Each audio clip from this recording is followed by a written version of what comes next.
আসসালামু আলাইকুম বন্ধুরা, আপনারা সকলে কেমন আছেন? আমাদের এদিকে বর্তমানে আজকে কারেন্ট ছিল না।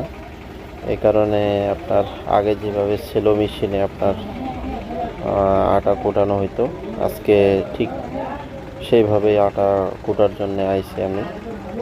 তো এটা আমাদের বাসা থেকে মোটামুটি 2 কিলোমিটার দূরে। গাছ কাটতেছে, তো এই কারণে আপনার দেরি হবে। এই কারণে আর কি মেশিনে ভাঙার জন্য আইছি আর কি।